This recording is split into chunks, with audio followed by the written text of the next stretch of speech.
예, 안녕하세요. 김인호입니다. 안녕하세요. 윤은표입니다. 예, 오늘도 무신정변 시리즈 계속해야죠. 아, 그럼요. 예, 계속해야죠. 자, 오늘 어떻게 준비 좀 많이 해오셨나요?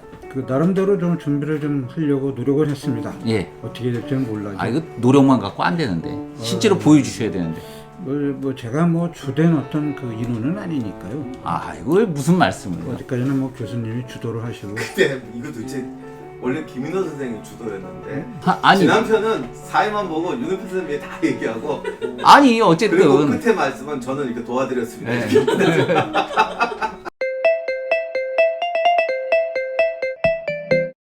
자, 오늘 이제 다룰 인물이 이 무신정변의 주역 정중부인데요. 예, 정중부 어떻게 생겼나부터 좀 말씀을 드리면 출신이 원래 해주 출신입니다. 그리고 이제 그 용모에 대해서 고려사에 기록이 되어 있는데 어떤 모습으로 기록이 되어 있냐면 아주 용모가 우람하고 그러니까 제 체구가 좋은 거죠. 이 특히 눈동자가 사각형. 사각형이 가능한가요? 제 눈동자는 절대로 사각형이 안 되는데. 따로 표현하는지 몰라. 눈동자가 사각형. 그러니까 이제 굉장히 사납게 생겼다 이 뜻이겠죠. 그리고 이제 이 목소리가 아주 우람하고, 그죠? 또 이마도 넓고, 특히 얼굴이 아주 하얗게 생겼답니다. 배옥같이. 혹시 조상이 백인? 아닐 수도 있는데 어쨌든 얼굴이 백옥 같고, 특히 이제 무엇보다 특징이 수염이 아름답고 키도 칠척이라서 한마디로 얘기하면 전형적인 무인상이라고 볼 수 있을 것 같아요. 그렇죠? 예, 요즘 표현대로 한다면 그 상남자 스타일이다. 아, 상남자. 예, 그래서 딱 그 보는 사람으로 하여금 듬직하다. 아주 뭐 군인으로서 최고의 어떤 이 몸 상태를 가지고 있구나. 그래서 뭐 왕들이 아주 신임을 했다는 거죠. 이 점이 야. 아주 그 중요한데요. 그러니까 이 사람은 뭐 그냥 단순히 무슨 뭐 그 실력 따라서 뭐 출세한 게 아니라 이미 몸 상태 자체가 딱 듬직한 어떤 보디가드. 이 정도면 뭐 어디 가서도 듬직하겠네. 이런 어떤 신뢰감을 쓸 수 있다는 거. 이래가지고 이제 국왕들이 그를 아주 크게 그 신뢰를 하게 됐습니다. 네. 요즘에 아주 제가 보기에는 중요한 것 같고, 차후에 어떤 전개되는 그 이 여러 가지 어떤 사태에 있어서도 이 점이 이 사람에게는 굉장히 큰 강점이었다. 그렇게 이제 볼 수가 있겠죠. 그렇죠. 예. 옛날 사람들 여러분들 보시기에는 아닌 것 같아도 용모 되게 중요하게 생각하고요. 얼굴이 잘생겼느냐, 못생겼느냐, 사실 현대인들보다 어떻게 보면 더 따집니다. 뭐 전체 이 친구가 무인처럼 생겼는지, 문심처럼 생겼는지, 아니면 환관처럼 생겼는지, 이런 자기들의 전형적인 인상이 있기 때문에 정중부는 그 중에 한마디로 전형적인 무신이 될 사람이다. 이렇게 보시면 될 것 같아요. 그래서 어쨌든 해주 고을에서 이 정중부를 딱 보니까 얘는 중앙으로 올려서 이 군인으로 만들어야 되겠다는 생각이 딱 들어가지고 이 군인이 이제 그 돼 있는 명단 군적이라고 그러죠. 거기에 이제 올려가지고는 이 봉비라고 하는데요. 이게 구체적으로 어떤 건지는 정확하게 모르는데 팔을 매는 형태로 되어 있는데 그 팔을 매가지고 중앙으로 올려보내거든요. 이게 왜 매는지는 잘 모르겠어요, 솔직히. 여기다 팔을 갖다가 이렇게 딱 붙잡아 매가지고. 근데 이게 팔을 붙잡아 매는 거일 수도 있고, 아니면 뭐 여기에다 팔에다 무슨 띠를 뭐 둘러서 이렇게 올릴 수도 있고, 뭐 이렇게 되는데, 근데 그 띠 자체를 갖다 그냥 한 거는 아니고, 그걸 이제 봉을 했다고 하는 거 보니까, 이제 이게 완전 봉인을 한 걸 보니까, 그걸 풀으면 안 되는가 봐요. 그래서 올렸는데, 재상이 딱 보고는, 얘다. 한마디로 이 친구는 괜찮은 놈인 것 같아. 쓸만한 놈인 것 같아. 해서 그 봉한 것을 풀어주고 어디에 놓냐면 이 친구 체계로 볼 땐 역시 왕의 경호대 넣는 게 최고야. 왕의 경호대 금군이라고 그러죠. 거기다 넣는단 말이죠. 그래서 이제 사실 이제 의종의 아버지 인종 때 벌써 장교가 됐습니다. 그러니까 이 시기만 해도 이 묵과를 보는 게 아니라서 뭐 체구도 좀 있고 나름 또 활약도 하고 괜찮은 것 같으면 리더십도 좀 있고 그러면 이제 장교로 올려보내는 거죠? 예, 그렇습니다. 그러니까 뭐, 그냥 장교로 올려보는 건 아니고요. 처음 이 사람은 예. 일반 군인이었는데, 그 일반 군인이면서 장교 되기가 쉽지 않은데, 근데 어떻게 됐냐? 실력이 탁월하냐? 제가 보기엔 그런 게 아니라, 이미 몸 상태가 그 다른 사람이 봤을 때 신뢰감을 준다. 특히 윗사람들이 봤을 때, 저 정도 몸이면은 뭐 괜찮겠구나. 저 정도 몸이면 뭐 시켜도 그냥 얼굴 마담 형식으로 딱 그 내세웠을 때 그 죄송합니다. 소리를 줄이자. what the hell 진짜. 제 이야기는 그 사람 실력보다도 그 실력이 있으면 이제 차근차근 단계적으로 출세했을 텐데 이 사람은 갑자기 그러니까 어느 순간 보고서 얘 봐라 이런 애가 다 있네. 만약 나 같은 사람이 딱 들어갔으면 테스트를 받겠지.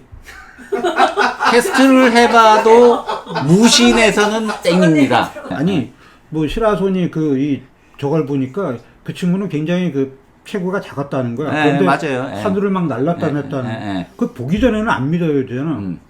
근데 정중부는 딱 보는 순간에 재상들이 찍었다는 거 아니야. 저놈은 대단한 놈이네.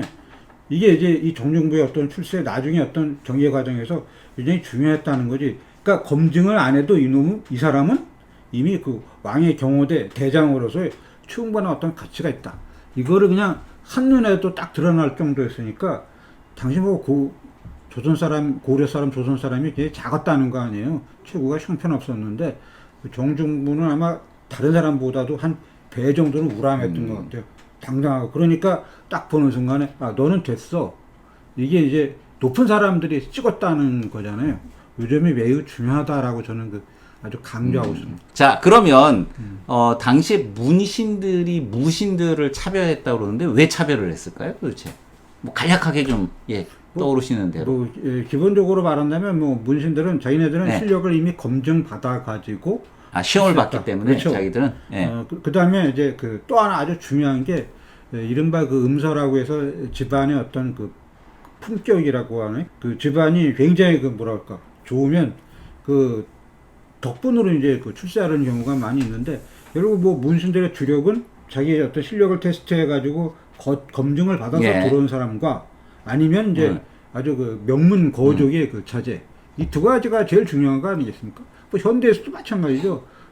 고시패스 해가지고 실력이 검증된 사람과 아니면 최고 집안의 자제로서 딱 들어가는 이 두 집단이 지금 대한민국을 움직이는 거 아니겠습니까? 그런 식으로 문신들은 그게 정해져 있는데 무반의 경우에는 일반 군인서부터 아까 말했듯이 단계를 거쳐서 승진했다는 거죠. 한 단계 한 단계 한 단계.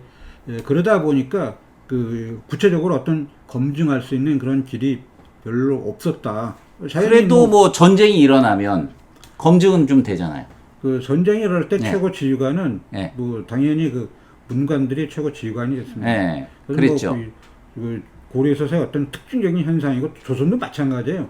항상 문민 위주라 문관들이 최고 지휘관을 했어요. 유명한 무슨 서희, 강감천, 문관 다 이 문과 급제 수석 합격한 사람들이었습니다. 그래서 기본적으로 이 구조 자체가 문반의 어떤 출세 코스와 무반의 출세 코스가 상당히 어떤 처음에는 안 그랬는데 점차 누적되면서 이게 격차가 벌어졌더라라고 하는 이제 그런 사실이 되는 거죠. 또 하나 아주 중요한 건 이데올로기 문제인데 이런 얘기하면 또 이번장이 굉장히 싫어해가지고 오늘은 그 정도만. 알겠습니다. 제가 왜 싫어합니까? 자, 어쨌든 이 정중부는 나를 타겟으로 삼으셨어. 의종대에 들어와가지고 그래도 출세 좀 한단 말이에요. 그죠? 의종에 이제 사랑도 좀 받고. 아니, 이 사람은 이미 아버지 인종 때부터 경호대장을 지냈어요. 이 사실은 아주 중요한데요. 뭐냐면 아버지가 믿음직한 사람이다라고 딱 정해졌을 때 자식은 누구를 믿겠습니까?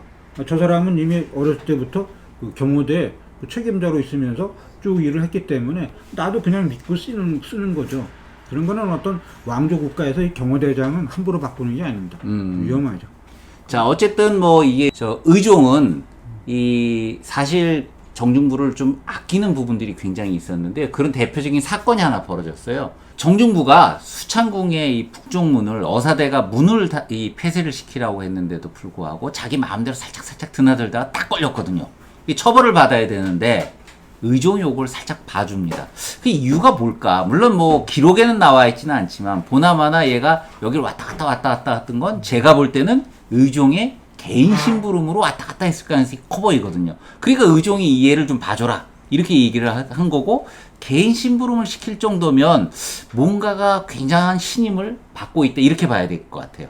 당연하다고 생각합니다. 왜냐면 아버지 때부터 이 사람은 경호대 거기에 일종의 이제 낮은 계급부터 물론 시작하지만 아주 초기에 장교가 되고 거의 대장 위치에 올라갔기 때문에 뭐 왕실의 일, 궁궐의 일을 갖다가 이 사람이 모르는 거는 뭐 없다라고 해도 뭐 과언이 아닐 겁니다. 그래서 만약 국왕이 뭐 특별히 어떤 은밀한 부탁이라든가 아니면 뭐 사사로 온 어떤 그 이 통화 그런 것이 있으면 이 사람을 통해 가지고 이제 전달했을 가능성이 매우 높은 거죠. 요즘 표현으로 한다면 뭐 뭐랄까 개인 비서, 비서가 아니라 개인 어떤 그 호위관 뭐 그런 어떤 성격이 굉장히 그 강하다.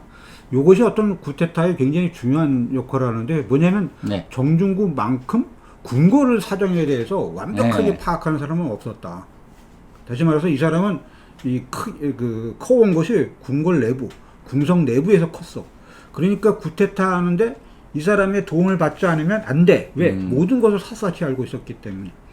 그런 점에서는 굉장히 그 중요한 인물이다. 단 이제 문제가 뭐냐면 아까 말씀드렸듯이 이 사람은 이 신체적인 어떤 조건을 네. 통해 가지고 이제 등장했기 때문에 그 실력을 점검받질 않았어. 다시 사실 말해서 이제 그거를 말씀하신 이유가 이 쿠데타에서 수장이긴 하지만 어찌됐든 실제 행동이나 여러 가지 역할을 했던 거는 역시 정중보다 다른 사람들이다. 이 이야기를 하고 싶으신 거죠? 그렇죠. 이제 나중에 이제 뭐 교수님이 말씀하셨겠지만 그 이방이하고 그 정중부의 차이가 어디에 있는가 이걸 갖다가 이제 생각해 본다면 제가 보기에는 예. 정중부는 어떤 그 신체적인 조건 이게 워낙 압도적으로 좋기 때문에 테스트를 안 해도 얘는 쓸만하다. 그래서 가오마담. 그야말로. 올라온 사람이고 그러니까 그러나 이제 그렇죠. 이방의 경우에는 그 정중부보다는 얼굴이 이제 뭐 별로니까 그런지 몰라도 어떤 실력, 행동 이쪽으로 굉장히 그 강했다. 그러니까 두 사람의 성향이 약간의 어떤 차이가 있다. 요 점을 갖다가 이제 말씀드리려고 그 정중부의 이야기를 그런 식으로 쭉 하는 겁니다. 제가 보기에는 그렇다. 요거죠. 예. 자, 그러면 어쨌든 이제 쿠데타 이야기는 저희가 앞에서 말씀을 드렸으니까 그거 이제 생략을 하고 네. 이 쿠데타가 끝났죠. 그래서 이제 이 의종이 쫓겨나고 이 동생이었던 명종이 지금 이제 들어왔습니다. 그 다음에 이제 정중부가 어떤 행동을 했는가 그 이후의 행보가 궁금해지잖아요.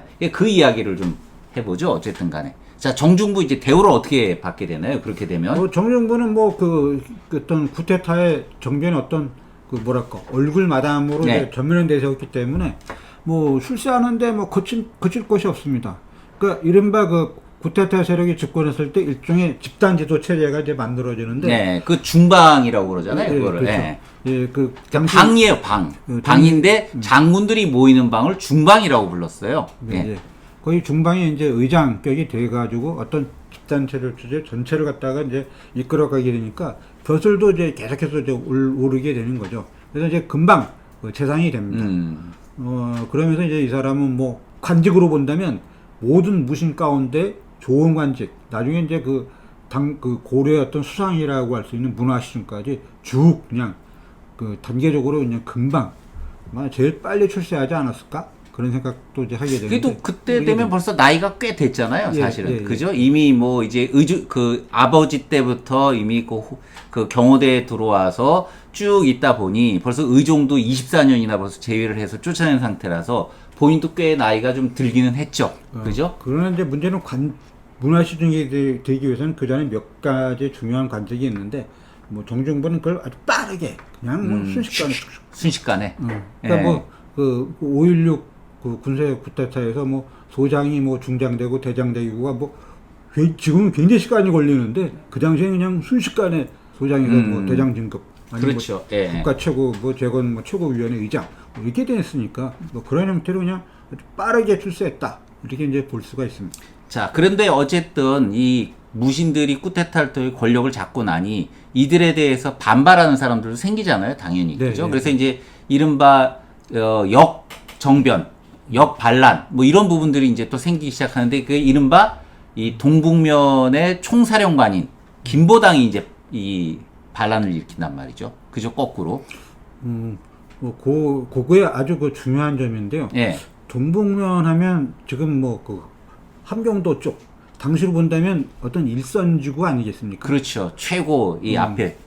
그 일선지구에는 당연히 국경에 그 병력이 있었을 거예요. 예. 그 병력을 이제 관장하고 있기 때문에 근데 이제 마침 이 김보당이 문반 그 문신 출신이기 네, 때문에 문신 출신이잖아요. 앞에. 자기가 예. 이제 거느리고 있던 병력을 있으니까 내가 이들을 갖다 이용하면 왜냐면 국정에는 최고의 병력이 있는 거니까 요거를 잘 거느려 가지고 들어와서 만약 정중부를 갖다가 쓰러뜨리게 된다면 내가 이제 국정에 어떤 최고의 어떤 공을 세운 게 아닐까 이런 이제 야심이 아마 굉장히 있었겠죠.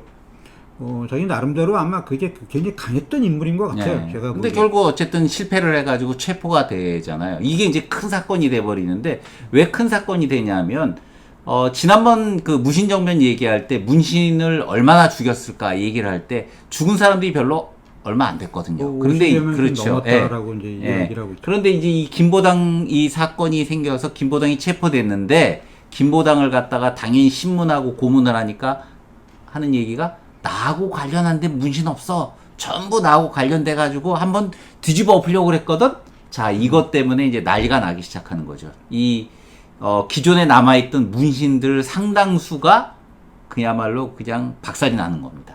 그래가지고 그 중에 뭐 이제 도망간 사람들도 있고 그러긴 하지만 사실은 쿠데타가 그러니까 정변이 처음 벌어졌을 때보다 요때 죽은 문신들이 사실은 훨씬 더 많죠. 그러니까 이게 이러고 나니까 이제 뒤숭숭할 거 아니에요.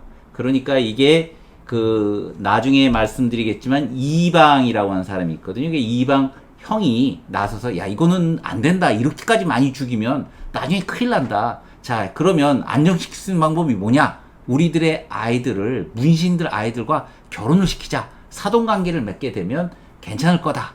해서 그때 막 결혼들을 시키거든요. 그래서 어쨌든 효과가 좀 있었던 것 같죠. 그래도. 아, 그게 굉장히 큰 효과가 있는 거죠. 그러니까 뭐 사람들도 그렇게 생각할 거 아닙니까? 뭐 김보당의 어떤 네. 사건이 진압됐을 네. 때 아, 우리들은 이제 모두 다 죽는 거구나. 죽을 날만 이제 있구나. 그런 이제 사람들의 공포심이 아주 극도에 달했을 거 아니겠어요? 예. 이제 거의 다 그 죽음을 맞이하게 됐다. 이거 어떡하지? 그럴 때 이 획기적인 어떤 그게 아마 그 이방 형제가 아마 그 나중에 이제 주도권을 장악하기에 아주 중요한 그 요인이 될 텐데요. 아무도 생각하지 못한 방법을 쓰는 거야. 뭐냐면 결혼 일종의 혼인 정책을 써가지고 그러니까 문신과 무신끼리 혼인 관계를 맺게 해서 그들에게 아주 근원적으로 안심시키는 거죠. 너는 이제 살 수 있는 길이 있다. 그럼 뭐 굉장히 그 좋아하는 거 아니겠습니까? 이거 뭐 돈 드는 일도 아니잖아. 아니 근데 돈이 들죠. 왜 돈이 안 들어요? 그런가? 저도 이게 딸이 있으면 이걸 보내야 되나 말아야 되나? 그렇지만 내 목숨을 건지기 위해서는 보내야 되나? 이렇게 되는 거잖아요, 이게. 그래서 이 부분에서 큰 실수가 있었던 것 같아요. 그렇죠. 이게 결정적인 실수인데요. 결정적인 큰 이게 왜 이 결혼 이야기가 나왔냐면 사실 그 전에 문신들이 무신을 차별할 때 서로 결혼을 안 시켰어요. 예, 저 집안은 무신 집안이라고 해서 우리는 결혼 못 한다. 뭐 이런 경우들이 있는데 그 중에 일부는 이제 한 집안들도 있거든요. 그러니까 그런 집안은 살아남았단 말이에요. 그렇죠. 무신 정변 당시에. 네. 근데 이제 어쨌든 안 시키려고 했던 걸 이제 반대의 입장이 돼가지고 역으로 이제 니들이 살기 위해서 결혼을 하자. 이렇게 해가지고 이제 엮어놓은 건데 이 결혼을 이게 하는 게 돈이 사실 상당히 드는 거거든요. 제가 아주 큰 실수를 저질렀는데 뭐 그런 점은 아주 죄송하게 생각하고 문제는 그 결혼이라고 하는 이야기를 딱 꺼냈을 때 사람들이 아마 그 극대 공포감을 갖다가 헛 웃음이 나왔을 겁니다. 아니 이게 뭐지? 그럼 우리 갖다가 살려준다는 이야기인가? 자기 딸이나 아들하고 결혼시켜가지고 뭐 일종의 어떤 뭐 금전관계가 뭐 여러 가지 경제적인 게 오갔겠죠. 그런 순간에 자기네들에게 어떤 살아갈 수 있는 돌파구가 딱 생기게 되니까 얼마나 여기에 흥분을 했겠습니까?